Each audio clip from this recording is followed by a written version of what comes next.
What is up, sports fans? Welcome back to another episode of Pez's Picks. I am Jeff Hartman, the co-host. I'm not the man with the picks. That's the guy, if you're watching on YouTube, right to my left or right, I guess. I don't know which way it is. But anyways, Pez, what's up, man? How's it going? Jeff, we're cruising. We haven't had a losing week in the NFL all season, Jeff, and that's something that I'm going to knock on some wood. I got a table here. Yep. I think that's unheard of, Jeff. Through about 9 weeks of football, we're proud of that.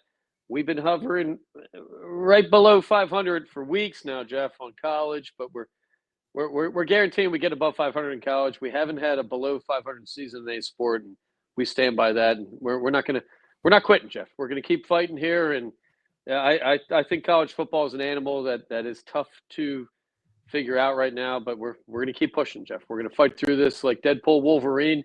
You can't give up, Jeff. I mean, these guys are invincible. So we're invincible, Pez's Picks, and we're going to keep fighting on that. And we're going to figure that out by the end of the year.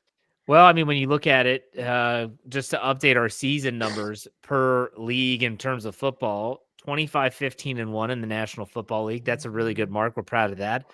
And 17 and 19 NCAA football. That's a little rough. So we're about 47, 48% college. Yeah. Not too bad, Jeff. We haven't had a donut week in college. We've been 1-2. We've had a couple That's winning true. weeks, 2-3 maybe. So in gambling, surviving. So we're surviving college. We're not happy about it. But if you think about units or what you're betting, if you're betting 100 a game, we're only down a couple $100, and after when you're betting 30 some games, it's not too bad. Yeah. For pro, I mean, we're digging in about 64% right now. I think this is the luckiest week we had, Jeff. We were texting earlier today. I can't wait to talk about this week.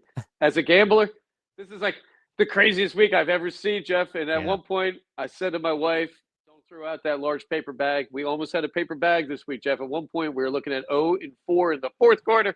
I can't wait to talk about it, Jeff. I can't wait. It'll be Can't wait. fun. It'll be fun. But every now and then, as even in the midst of football season, other events come up that we might want to talk about, that we might want to discuss, that are not necessarily related to football. And that is the upcoming Paul versus Tyson fight. This is, I guess some are saying it's a fully sanctioned event, or is this just one of those celebrity events? I'm not sure how the boxing world is viewing this. I don't know the odds. I'm sure you've looked at them. What do you think about this upcoming boxing match? So, Jeff, this is a sanctioned fight, Jeff, and this fight is sanctioned by Texas, which is a little bit more of the Wild West down there when they're sanctioning fights. So a sanctioned fight means we're going to have drug testing. We're going to have rules. It's being looked upon as a prize fight. So it's a 2-minute round, 8-round fight, Jeff, which I find to be a huge advantage for Mike Tyson. 14-ounce gloves, Jeff, and I know you're into combat and into MMA and training and stuff like that, so you understand this. But 10-ounce gloves are generally what a heavyweight would fight at. I did a little boxing growing up, Jeff. I grew up in a neighborhood where I had 2 professional boxing coaches in my neighborhood, 2 houses down. The 2 things I learned about Pez's Picks. I am not a good boxer, Jeff, but I know a lot about it. I have weak ribs, Jeff. I'm tall and I got long legs. My ribs don't take shots, Jeff. My ribs bring my arms down, and then I start getting shot in the head, and I turn around and I give up. So, having said that, nobody come up and fight me, but I did a lot of boxing growing up. My dad boxed in the Navy. My brother was better than me. A professional jab, Jeff, with a 14-ounce glove isn't going to sting as much as a 10-ounce glove. But we have Mike Tyson, who I heard Lennox Lewis talk about him. Pound for pound, probably the most powerful puncher in the history of boxing. I respect the MMA. I listen to some Joe Rogan podcasts and stuff, so I learn a lot about it. I watch a little bit of the MMA, but it is not boxing. And I think if this was an MMA fight, we'd be looking at it a little bit differently. To be punched by a professional boxer, there is nothing like it, Jeff. The square inch punching power of a professional boxer is unheard of. And even in MMA, I mean, I'm sure an MMA kicker, their shin, their foot, that's going to be different. But when you train to box, your hands become calcified. And I remember being a little kid and shaking the hand of boxers. We used to go to Atlantic City a lot and watch fights. And my neighbor, Mr. Lawson was a manager of professional boxers in the 80s. And we would go, and after a fight, they'd kind of hang their hand at you, kind of like it was dead, like it got ran over by a car. the fingers in the hand are so destroyed if they don't break when they reheal. I mean, you're talking about a rock. And Yeah. I talk about this a lot. I think we talked about it on the podcast. Steve-O, famous Jackass guy, Uh-huh. he devised a skit with Mike Tyson in rehab, which was nice. But I think they did a Donald Trump roast, believe it or not, celebrity roast. And he said, "Hey, punch me." And Tyson said, "No, I'll kill you." So Steve-O convinced him to hold his fist up and run into it. He ran into Mike Tyson's fist. He didn't move. He broke his jaw. You can YouTube this. His jaw broke. I mean, I am worried about this, Jeff. Lennox Lewis said Jake Paul, I think he has 11 fights under his belt. He's fought some MMA guys, some older, pro boxing guys. I don't think regular people are prepared for the power of getting punched by Mike Tyson. I just can't imagine that at 58 years old, you lose speed, you lose quickness, but you do not lose power. And I've watched some of this training. Netflix has had some great training videos. He's slower, but he's definitely a little bigger. I think his punch, if he squares up a punch, could be a little stronger, Jeff. I mean, this guy is bulkier. He's probably coming in about 235. He used to fight about 210. I am a little worried about Jake Paul, Jeff. I'm a little concerned. His corner has to be smart enough to know his only chance is to just, I hate to say this, but it's almost like pull a Mayweather, and that's just kind of move around, wear him down. If he gets in a corner and Tyson has the advantage, he's dead. He's Jeff, dead. Those body blows will crack ribs. You mentioned how hard he still punches even at his age. If Jake Paul tries to win this by punching his way to victory, he's going to get knocked out most likely. And I think in a 2-minute round, Jeff, we're going to see Tyson have a little bit of 100% energy where, if you watch boxing a lot, it used to be 15-round fights, but yeah, 3-minute rounds, that last 30 seconds come rounds 5 or 6, you're out of gas. And the guys pawed at each other a little bit, especially heavyweights. Tyson knows how to fight. And Tyson, beyond anybody, I'm picturing Michael Spinks. He knocked out Michael Spinks with a punch to the chest, I think the suplex here, and it just dropped him, Jeff. And I've got a little experience with this. Boxing isn't really head face punching, and Tyson's famous for this. They work the body. Right. When you work that body, your hands come down. I mean, it hurts. So I don't know if Jake Paul is ready for this. I've talked to some associates, and they claim he's going to be jacked up on something, Jeff. I don't think it matters. We've got some great plays, though. And all right. I think this fight, and we have to look at this as there's a lot of different ways to look at this, Jeff. It's a Netflix fight, which we've never had. At the end of the day, Tyson is 58 years old. We had to cancel the fight in July. He had an ulcer attack. I don't know what that means, Jeff, but it probably hurts. So we're looking at a tale of a tape here, which I love. I've seen every Mike Tyson fight, Jeff. I grew up watching boxing and boxing family. Like I said, I did a little bit of it, but I didn't like it, Jeff. I don't like to get punched. But 58 years old, 5'10". I think he's coming in. They didn't get weighed in yet. My guess is 230 to 240. Jeez. He's definitely bigger. I think Jake Paul probably at 6'1" coming in probably 230, 225. I've seen pictures of him. He's a pretty ripped guy. Having said that, what Iron Mike Tyson's kind of, probably what made him the boxer he was. He's 5'10", which for a heavyweight super short. Muhammad Ali 6'3", Foreman probably 6'5". I think Lennox Lewis 6'7". So when you look at Mike Tyson at 5'10", you think short guy. He's got the reach of a 6-foot guy. He's got a 71-inch reach. And if you haven't fought Mike Tyson, you're not expecting that. As a shorter guy, you're not expecting his arms are ridiculously long, and he comes in with his classic defensive move. And I think he is going to catch Jake Paul in situations that he's never been around. Paul comes in 76-inch reach. I can't imagine Jake Paul's punches hurting Mike Tyson, Jeff. I just can't. He's got 11 fights under his belt. He's not a professionally trained fighter. I mean, I'm sure he's done a lot of fighting, but Mike Tyson's taking punches from the greats, right? So I think Tyson will not get knocked out. And I think, when we look at it, you're talking about one of the greatest fighters ever. He could catch Jake Paul at any second and knock him out. I mean, he could kill me, and I've seen professional fighters in action, and these guys, you could be up in the upper level of an arena and you hear those punches, right? And that's something that normal people can't do. So when we look at the lines, and there's a ton of them, Jeff, Mike Tyson right now, originally we had him at plus 195. The number's down to plus 172. I love that all day. I think that's a value bet beyond value bets, Jeff. I think for Tyson, this is something he's looking at. I think everybody knows this. The guy made $400 million in his career. Last I heard, he was $40 million in debt. He started a marijuana company. He's made some money, did the Hangover movies, but that guy needs money. He cannot go out there and embarrass himself. If he goes out there and makes this a fight or presents himself as a credible fighter, he's going to get more, right? I could see him fighting Conor McGregor or somebody, right? So this guy needs money. He's a fearless guy. He grew up in the poorest neighborhood in New York City, and they called him Poor Mike. So this guy has been to the bottom. He's not afraid of anybody. I think he's going out there to prove he is not a joke, and I think we're going to see a Mike Tyson that's fit. And at the end of the day, if he's fit, he's going to put up a good fight. Plus 172 to win the fight. I love that all day. Mike Tyson to win by knockout or TKO, plus 240.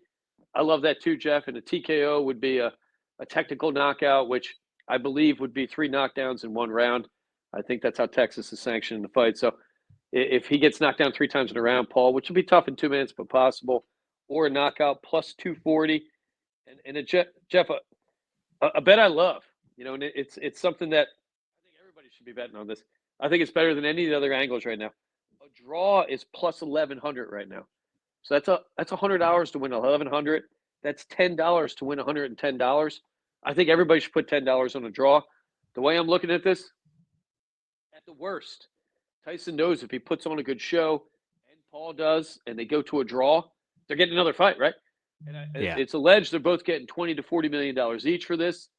Part 2 would be even better, more training. We get, and Jake Paul's a big internet guy, more podcasting. So I love the draw at plus 1,100. I think that's the best bet we've seen in a long time. $10 to win 110, or if you want to be a gambler, you throw the Benjamin out there, the $100 and 1,100 for a draw. I can see it happening, Jeff, because 2-minute rounds, I think it's going to be tough for anybody to really hurt each other and really wear anybody down in 1 round. It's interesting. Those are interesting takes. It'll be this is Saturday night, Friday night, Netflix. Okay. I believe it's listed at 8:00, but it won't start till like 11. Who knows, Jeff? Right? Some of these fights start at 12:30. I remember Michael Spinks in Atlantic City. Tyson knocks him out first 30 seconds. Nobody was in their seats yet, so you never know with this guy. One of my favorite athletes in my life. I love Mike Tyson. I've done a lot of research on the guy, and I think he's just a great American athlete and story. And he's had ups and downs, of course, and a face tattoo, Jeff. How can we go wrong with a face tattoo? That's true. That's true. So we'll see how that plays out. And as always, you're going to hear us reference Pez's Picks, Instagram and Twitter handles. Make sure you're checking out those things again at Pez's Picks on both Twitter and X, as well as on Instagram, so that you get the latest up-to-date odds in case something changes. Go ahead. Who do you like, Jeff, as a trained combat guy? I mean, who do you like? I'm not a trained combat guy. My kids do it. I've been involved with it for a while now, but I've never trained it. I don't know. Like the fact that it's 2-minute rounds, eight rounds, possibly. I don't see it going full 8, but then again, I've seen too many times. Like I saw it was Evander Holyfield tried to come back later in age, and he just looked slow and it looked bad, and you felt horrible for him. And you're like, oh gosh, I don't want that to happen to Mike Tyson, because he's one of those athletes that has this place in your brain that is almost perfect. Because every time he did what he did it in a great way, and it was grand. And I just think that for me, I think that again, it's going to come down to the game plan. Is Mike Tyson's team going to say, go out and knock him out in the first 2 rounds? Is he going to expend too much energy? And if he can't knock him out, is Jake Paul going to be able to withstand that and use his youth and endurance to wear down Mike Tyson? I don't know.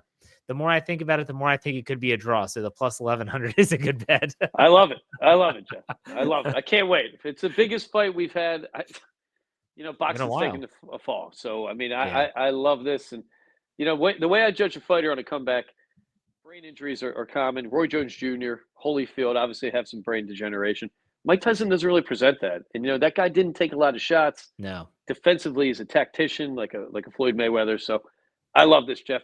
I love him knocking him out, and I love the plus 1,100 as a safety bet. I think they're giving it to us this week. I love it. So while we're on the topic of this, before we move over to football, will you start to dabble in like UFC at all in any of those events?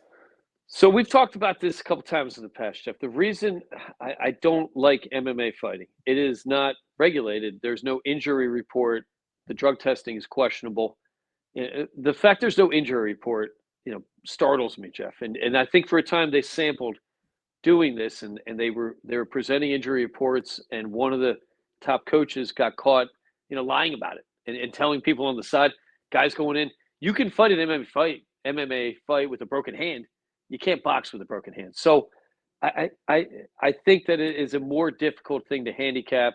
Plus, there's so many ways you can win, Jeff. You can choke a guy out. I mean, you kick a guy in the balls, right? So at the end of the day, this is a street fight, and I've unfortunately had a couple of those too, Jeff, and they're not fun, right? You never know what's going to happen. You get knocked out.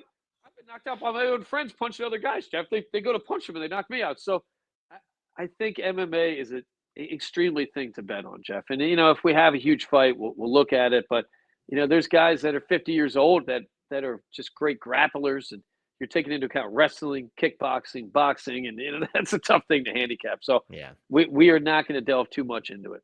Well, I get why they don't do the injury reports, because if, let's say, I do have a knee injury or something like that, if I make that public for gambler's sake, I'm also jeopardizing my own body, because now the opponent's going to say, I'm attacking your knee the entire time. Inside kicks, I'm just going after it. And then if you get on the ground, well, now I'm going to try to submit you, leg lock, stuff like that. So it's going to be interesting. But we spent a lot of time on the fight game. We want to talk about football.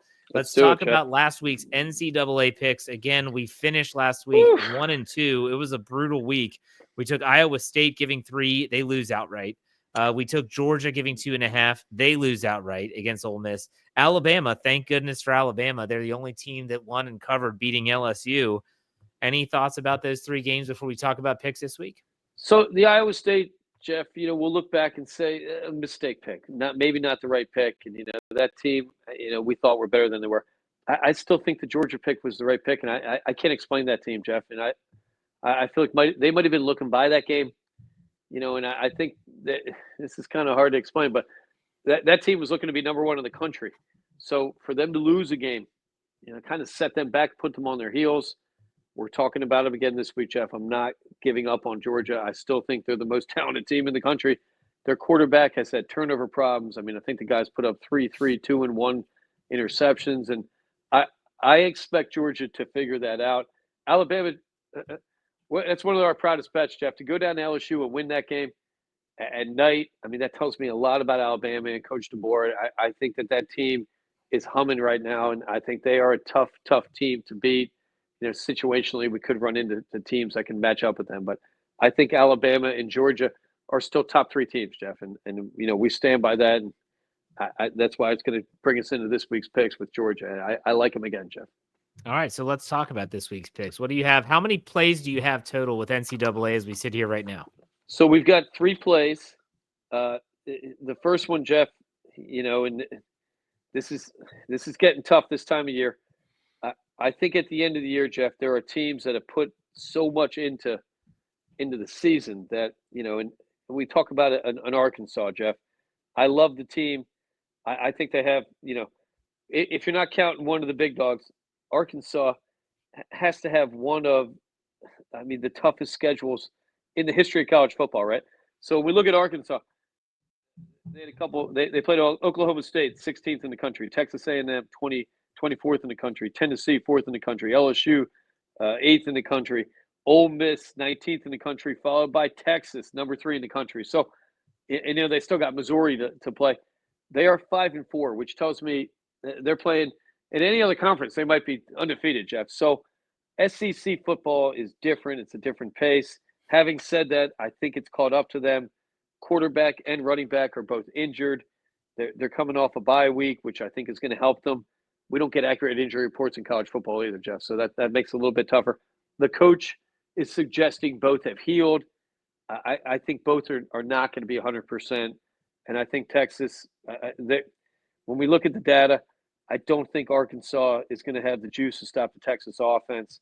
Defensively, overall, Arkansas comes in ranked 90th in the country.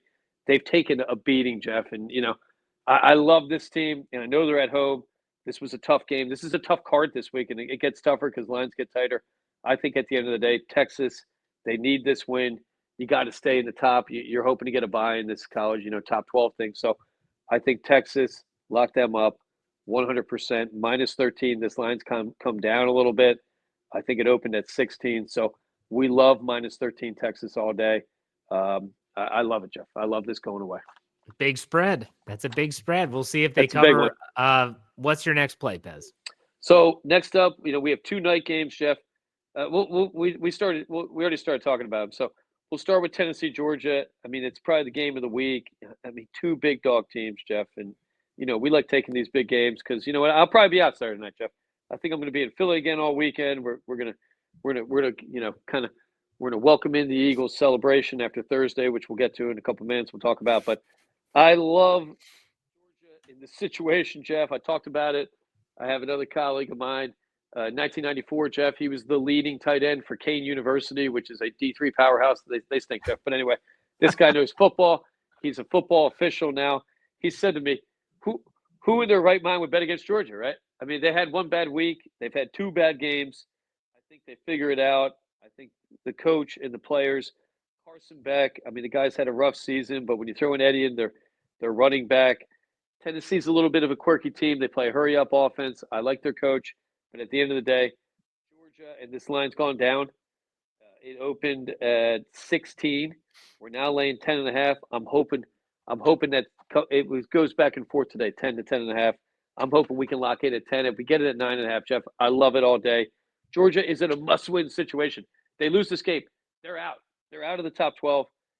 Tennessee might be able to hang on. They might squeak down to 11 or 12. But for Georgia, there's no chance that they're making the top 12. They lose this one. And I think it's the first time they've been out of the top 10 since 2016, Jeff. So I love Georgia. The team is still loaded up. And I think Georgia at home, lock them up, minus 10. Love them all day. All right. And your third and final pick.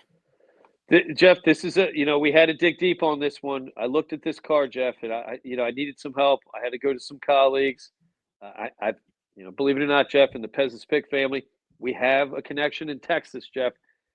We're going down to Southern Miss, visiting Texas State, Jeff. Now this guy, Texas, they don't care about pro football, especially with Dallas Cockroaches, Jeff. That team's over. So college football and high school football is all they think about. Texas State, Jeff, comes in. They're given 26 points, Jeff. That sounds ridiculously high. But when we dig into the numbers, Jeff, you look at the roster Southern Miss is bringing into this game. Starting quarterback, Jeff, 0 touchdowns, 7 interceptions. What, Jeff? I don't know why we're not betting $1 million on this game. I'm not recommending anybody do that. I don't have $1 million to bet anyway. But their backup, Jeff, no touchdowns, 2 interceptions. They got a guy with 4 touchdowns. Quarterback position in Southern Miss is horrific. One of the worst quarterback stats I've ever seen in college football. When we dig into the numbers, Texas State, they've got a top 50 defense. They've got 23rd ranked offense in the country. When we look at the data on Southern Miss, 129th ranked overall offense in the country, 117th overall ranked defense. They've checked out, Jeff. Lock this up. Texas State minus 26. I think they win by 40.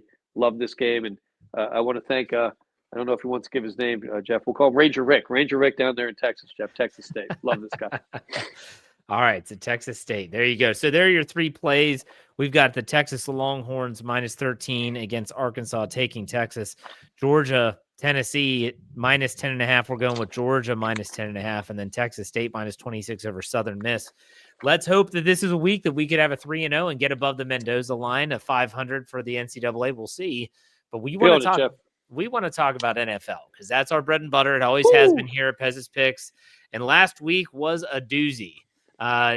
We finished 2-2-1, but I agree with your assessment at the beginning of the show when you said we were sweating a little bit. We were Jeff, gambling and gamblers will understand this. There's sometimes, Jeff, and I this is going to sound weird. There's sometimes a relief in losing. When you're on a hot streak and you're watching your games and you're watching your investments and things are going bad, sometimes it gives you this warm feeling like, oh man, I had my bad week, right? We haven't had a losing week in the NFL. We've had 500 weeks, but we haven't had a losing week. In the fourth quarter, and we lost Thursday night, Jeff. We lost the Baltimore game. So, we had 3 early games going on Sunday. In the fourth quarter, we were losing all 3. I looked at my wife, and she was like, "How you doing?" I said, "We suck." And I'm getting told that a lot, Jeff. These people are finding me on Instagram, telling me I suck. Everybody tells gamblers they suck. So I told her keep the paper bag ready. I was gonna cover the paper bag. I don't know how it happened, Jeff. We come back. Jacksonville was laying 4.5. That's a game that we locked in on Wednesday. We heard rumors Trevor Lawrence wasn't playing. We put out a video Wednesday night. Get on this before the line changes. We had about 24 hours. That line jumped up. I think at game time it went off at 7.5. We locked in at 4.5. I think Sam Darnold threw three interceptions, Jeff. Sam Darnold stinks anyway. 12-7, Jeff. We win. We cover. They come back in the fourth quarter with some stupid field goal. And they almost, I mean, at the end of the Jacksonville almost drove it. Forget about it, Jeff. We win. Same thing with the Pittsburgh Steelers, Jeff. I know I was texting with you. Sirianni consulted, and we need to investigate this. He called Mike Tomlin and said, this game's about to be over. Try a fake punt on your own goal line, Jeff. What are they thinking? And people are blaming that whoever that dude was that dropped the ball. He probably hasn't caught a ball in 15 years. Who is that He's guy, a defensive back. What are people expecting that guy? Of course he dropped the ball. Having said that, my Steelers, they don't give up, Jeff. That's a badass team right there. They came back. They grinded that one out. We win that game. Detroit Lions, 5 interceptions, Jeff. Yep. The gambling world in 5 interceptions. You turned that game off at halftime. I did, Jeff. I'm going to admit it. They come back and they push. That is a shocking thing. And then, we lose Kansas City, which is fine. Kansas City always puts up a donkey once a year where they win, but they don't play too hot. So 2-2-1. I think it's our best week of the year, Jeff. I am super proud of this. It's carnage, Jeff. The NFL with these turnovers. We're seeing quarterbacks toss this ball up. There's no more ball security in this league. I don't know what the hell's going on. I don't know if it's bad quarterback play or bad coaching, but I think you kind of have to take that into account when you're making these investments. All right, so I'm curious about your NFL plays. I do not know what your NFL plays are, and so I'm going to wait until you go through them, and then I might have some questions afterwards. How many plays do you have this week? So we got 3 plays right now that we're pretty. The last one's the only one we're questionable on, Jeff, but the first 2, I think we're locking in safe for injury. Thursday night, Jeff, we're taking the Philadelphia Eagles -3.5, and I'm tired of this, Jeff. I hear from our social media guys. I get beat up when I take the Eagles. It's the 3rd time I've taken them all year, Jeff. I believe they have 6 covers on the year out of 9 games. So screw all these people that think I'm a homer. I'm no homer, Jeff. Tough for me to bet against them, but I only bet for them when the data's there. The data is overwhelming. Washington is beat up. Quarterback's beat up. Lattimore's beat up. Both guards are injured, Jeff, and one of them didn't play last night. I think it's Wiley and Lucas, right guard, left guard for Washington. They could be down 2 guards or 1, or they're not 100% against this Fangio reincarnated fantastic defense, Jeff. I can't imagine being a rookie quarterback going up against the Steelers, and then 4 days later going up against this Eagles defense who's playing, arguably just as good as Pittsburgh right now defensively.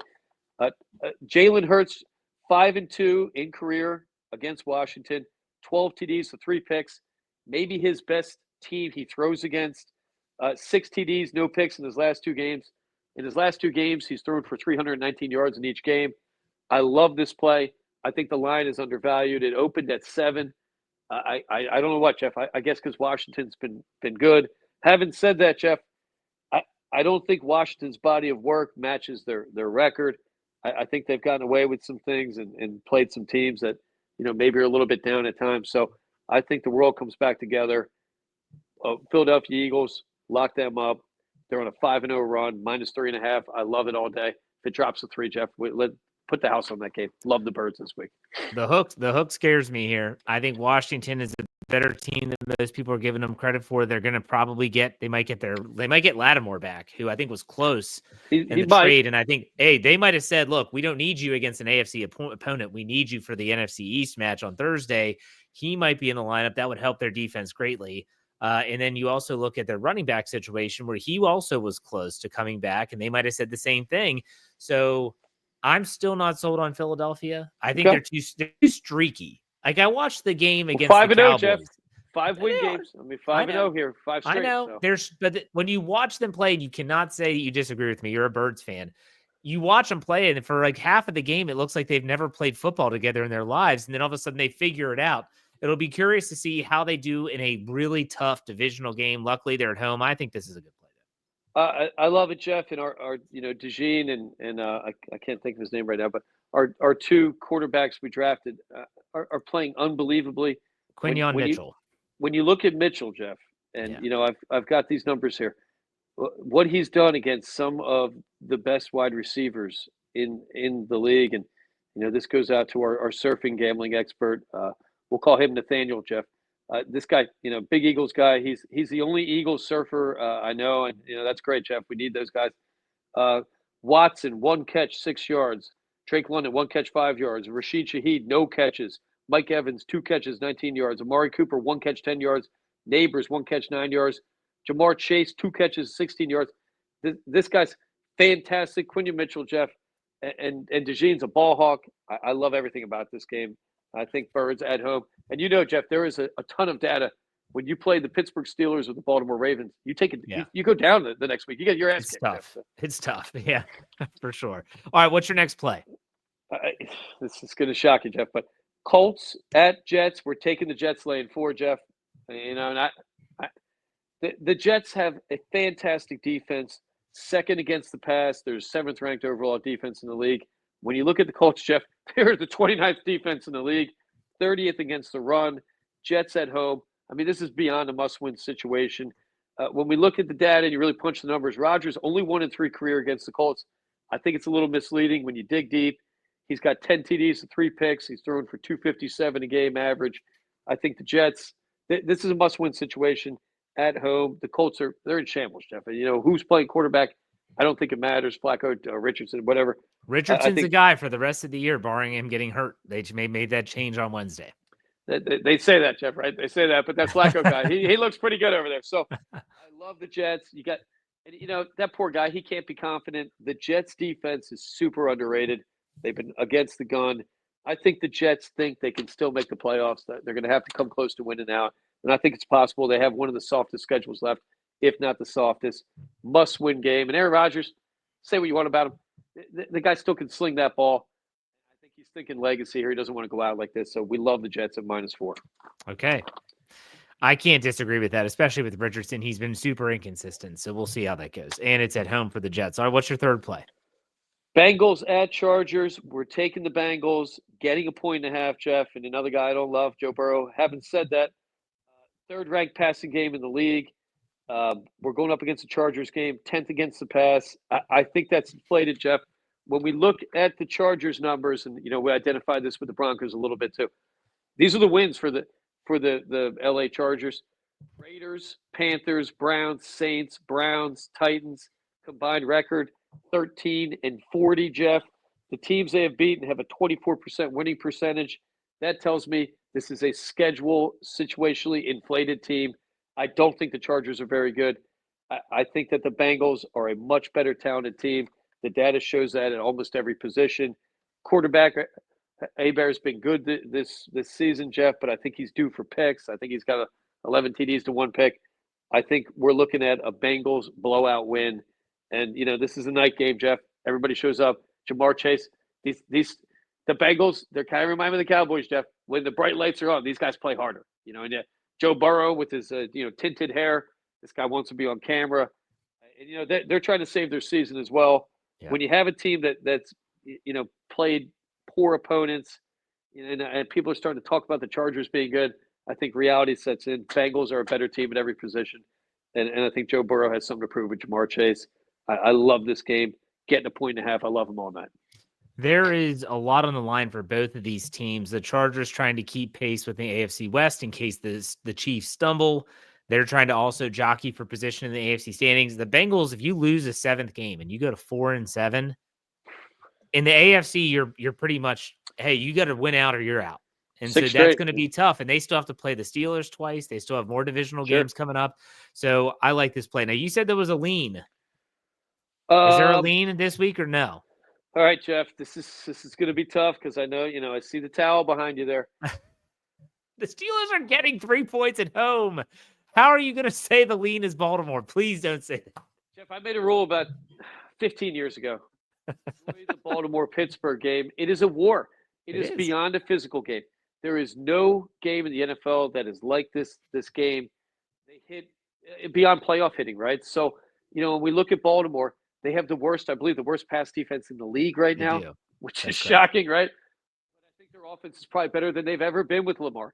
Having said that, I think Pittsburgh's defense is fantastic, but to give up that many points last week against Washington, I get questions about that, Jeff. That showed They to me faked a punt on the 15-yard line. Unbelievable. What the hell were they thinking? That's why they gave up an extra touchdown.